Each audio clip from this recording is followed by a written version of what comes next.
there was a famine in the land, besides the first famine that was in the days of Abraham.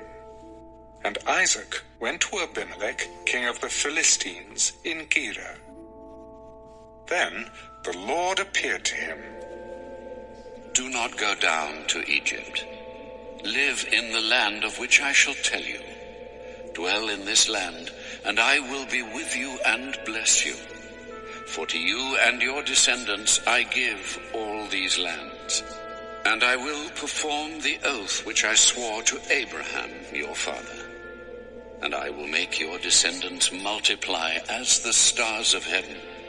I will give to your descendants all these lands, and in your seed all the nations of the earth shall be blessed, because Abraham obeyed my voice, and kept my charge, my commandments, my statutes, and my laws.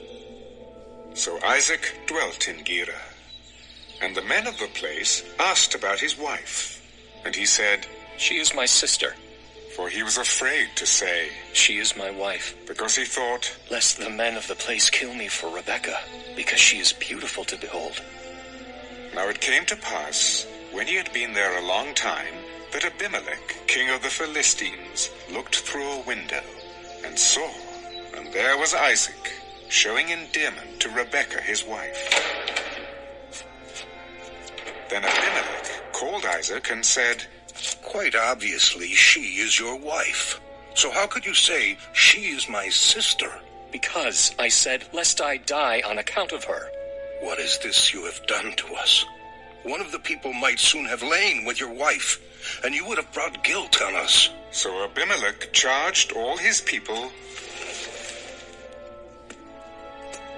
He who touches this man or his wife shall surely be put to death. Then Isaac sowed in that land, and reaped in the same year 100-fold, and the Lord blessed him.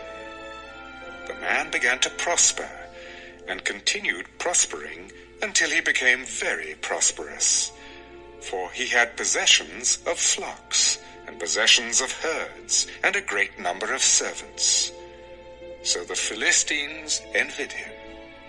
Now the Philistines had stopped up all the wells, which his father's servants had dug in the days of Abraham his father, and they had filled them with earth.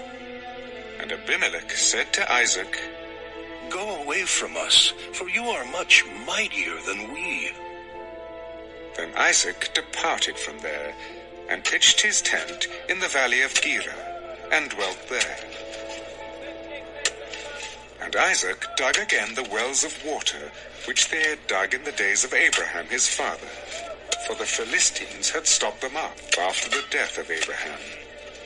He called them by the names which his father had called them.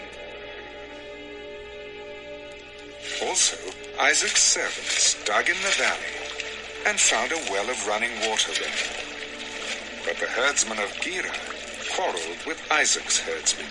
The water is ours. So he called the name of the well Esek, because they quarreled with him. Then they dug another well, and they quarreled over that one also. So he called its name Sitnah. And he moved from there and dug another well, and they did not quarrel over it. So he called its name Rehoboth, because he said, For now the Lord has made room for us, and we shall be fruitful in the land. Then he went up from there to Beersheba, and the Lord appeared to him the same night, and said, I am the God of your father Abraham. Do not fear, for I am with you. I will bless you and multiply your descendants for my servant Abraham's sake. So he built an altar there, and called on the name of the Lord. And he pitched his tent there, and there Isaac's servants dug a well. Then Abimelech came up from Gerar with Ahuzzath, one of his friends, and Phicol, the commander of his army. And Isaac said to them, Why have you come to me, since you hate me and have sent me away from you? We have certainly seen that the Lord is with you. So we said, Let there now be an oath between us, between you and us, and let us make a covenant with you, that you will do us no harm, since we have not touched you, and since we have done nothing to you but good, and have sent you away in peace. You are now the blessed of the Lord. So he made them a feast, and they ate and drank. Then they arose early in the morning and swore an oath with one another.